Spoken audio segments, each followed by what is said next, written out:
पृथ्वी सूर्य से तीसरा ग्रह है और एकमात्र खगोलीय पिंड है जो जीवन को आश्रय देता है।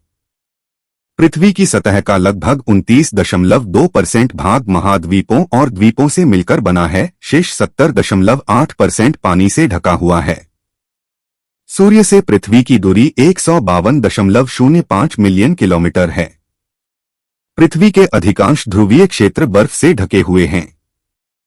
पृथ्वी की बाहरी परत को कई कठोर टेक्टोनिक प्लेटों में विभाजित किया गया है।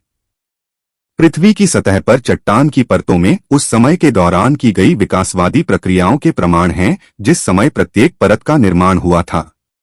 इस रॉक रिकॉर्ड का शुरू से ही अध्ययन करके इस प्रकार उनके विकास और समय के साथ परिणामी परिवर्तनों का पता लगाना संभव है।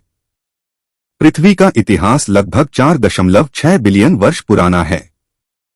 सबसे पुरानी ज्ञात चट्टानें क्यूबेक कनाडा में है, जिसकी आयु 4.28 बिलियन वर्ष है। वास्तव में लगभग 300 मिलियन वर्षों का एक खंड है जिसके लिए चट्टानों के लिए कोई भूगर्भिक रिकॉर्ड मौजूद नहीं है।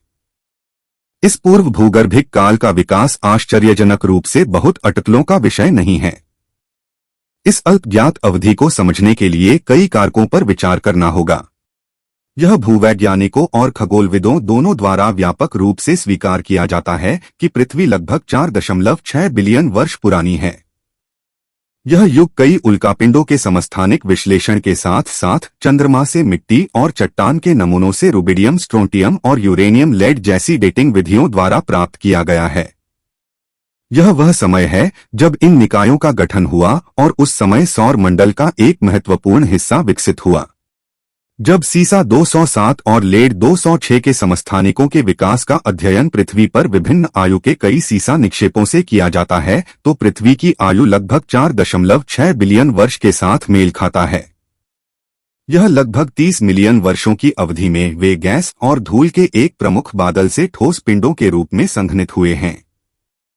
तथाकथित सौर निहारिका, जिसके बारे में माना जाता है कि पूरे सौर मंडल का निर्माण लगभग एक ही समय में हुआ था। ब्रह्मांड एक बहुत बड़ी जगह है और यह बहुत लंबे समय से विद्यमान है। यह सब कैसे शुरू हुआ इसकी कल्पना करना मुश्किल है। बिग बैंग थ्योरी यह है कि कैसे खगोलविद ब्रह्मांड की शुरुआत के तरीके की व्याख्या करते हैं। यह विचार है कि ब्रह्मांड केवल एक बिंदु के रूप में शुरू हुआ, फिर विस्तारित हुआ और उतना ही बड़ा हो गया जितना अभी है, और यह अभी भी फैल रहा है। 1927 में जॉर्जेस लेमेत्रे नाम के एक खगोलशास्त्री के पास एक बड़ा विचार था। उन्होंने कहा कि बहुत समय पहले ब्रह्मांड की शुरुआत एक बिंदु के रूप में हुई थी। उन्होंने कहा कि ब्रह्मांड अब जितना बड़ा है उतना बड़ा होने के लिए फैला और विस्तारित हुआ है और यह अभी भी फैलता जा रहा है। ठीक 2 साल बाद एडविन हबल नाम के एक खगोलशास्त्री ने देखा कि अन्य आकाशगंगाएं हमसे दूर जा रही हैं और अभी यह समाप्त नहीं हुआ है। सबसे दूर की आकाशगंगाएं हमारे निकट की आकाशगंगाओं की तुलना में तेजी से आगे बढ़ रही थीं। इसका मतलब था कि ब्रह्मांड अभी भी विस्तार कर रहा था, जैसा कि लेमेत्रे ने सोचा था। अगर चीजें अलग हो रही थीं, तो इसका मतलब था कि बहुत पहले सब कुछ एक साथ करीब था। आज हम अपने ब्रह्मांड में जो कुछ भी देख सकते हैं, तारे, ग्रह, धूमकेतु, क्षुद्रग्रह, वे शुरुआत में नहीं थे। जब ब्रह्मांड की शुरुआत हुई तो यह प्रकाश और ऊर्जा के साथ मिश्रित केवल गर्म छोटे कण थे। अब जैसा हम देख रहे हैं वैसा कुछ नहीं था। जैसे जैसे सब कुछ फैलता गया और अधिक स्थान लेता गया, यह ठंडा होता गया।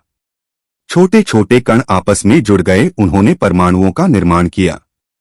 फिर वे परमाणु एक साथ समूहित हो गए। बहुत समय के बाद परमाणुओं ने तारों और आकाशगंगाओं का निर्माण किया। पहले तारों ने बड़े परमाणु और परमाणुओं के समूह बनाए। इससे और अधिक सितारों का जन्म हुआ। उसी समय आकाशगंगाएं दुर्घटनाग्रस्त हो रही थीं और एक साथ समूहित हो रही थीं। जैसे जैसे नए तारे पैदा हो रहे थे और मर रहे थे, तब क्षुद्रग्रह, धूमकेतु ग्रह और ब्लैक होल जैसी चीजें बन गईं। ब्रह्मांड में स्थित सभी वस्तुएं घूमती रहती है। इसी प्रकार पृथ्वी भी अपने गुरुत्वाकर्षण से घूमती है और हमारे सौरमंडल में स्थित सूर्य का चक्कर लगाती है। सूर्य में सबसे अधिक गुरुत्वाकर्षण है, इसलिए सभी ग्रह सूर्य की परिक्रमा करते हैं। पृथ्वी ही नहीं, सभी ग्रह और तारे अपनी गुरुत्वाकर्षण के कारण अपनी धुरी पर घूमते हैं। इसी के कारण दिन और रात होता है। पुरानी मान्यता है कि पृथ्वी को नाग देवता ने अपने फन पर उठाया हुआ है, लेकिन यह सत्य नहीं है। पृथ्वी किसी वस्तु पर नहीं टिकी हुई है। ये तो सूर्य के गुरुत्वाकर्षण शक्ति से बंधी हुई है। सूर्य का गुरुत्वाकर्षण इतना है कि हमारे सौरमंडल के सभी ग्रहों को सूर्य अपने चारों ओर घुमाता है।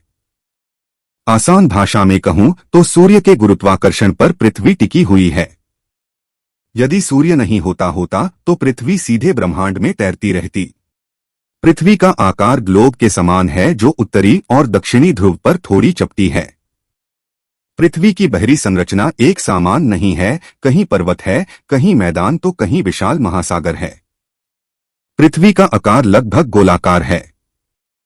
पृथ्वी के आंतरिक संरचना की बात करें तो इसे 3 भागों में बांटा गया है। ऊपरी सतह भूपर्पटी, मध्य स्तर मेंटल और आंतरिक स्तर धात्विक क्रोड। पृथ्वी का कुल आयतन का 83% भाग मेटल का है, जबकि मात्र 0.5% भाग ऊपरी सतह भूपर्पटी का है। पृथ्वी का निर्माण iron, oxygen, sulphur, nickel, calcium, silicon, magnesium और एल्यूमिनियम से हुआ है।